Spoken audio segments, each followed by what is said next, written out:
The British public was not aware at the time that the war was happening that these women were working behind enemy lines. So when it came out afterwards, they were horrified on the one hand, but fascinated on the other hand, because these were very young women.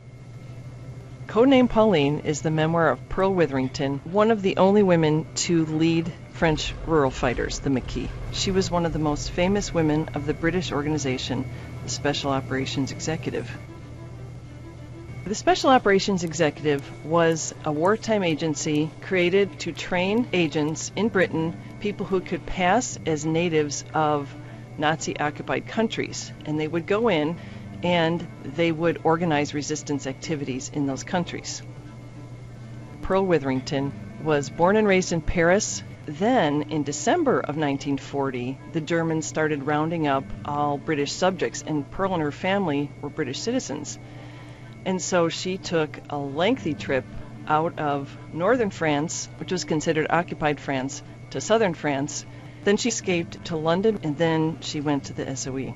Normally, they targeted people either that they knew or that they thought would make good agents, but she went looking for the SOE. And she really impressed her SOE instructors. One of them said that Pearl was one of the best shots they had had so far, male or female.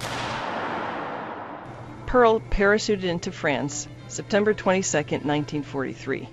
Her cover was a cosmetic representative. She was Marie Vergas, was her alias. And she went around the huge stationer network carrying messages, finding information for her network leader. And when her network leader was arrested, she was able to take charge and organize a group of 3,500 French fighters and keep them prepared for D-Day. After D-Day, that was the moment for the Maquis, the French rural fighters. Pearl's network were part of a bigger operation of the French resistance that worked to hinder the German rush to the coast. So they sabotaged communication lines. They were involved in disrupting transportation.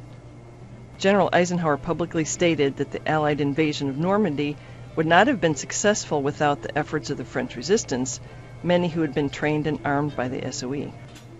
To me, Pearl Witherington was impressive because she was willing to do whatever it took. She didn't have to be a leader. She wasn't looking for a certain rank. She said, "I don't consider I did anything extraordinary. I did it because I wanted to, because it was useful, because it had to be done."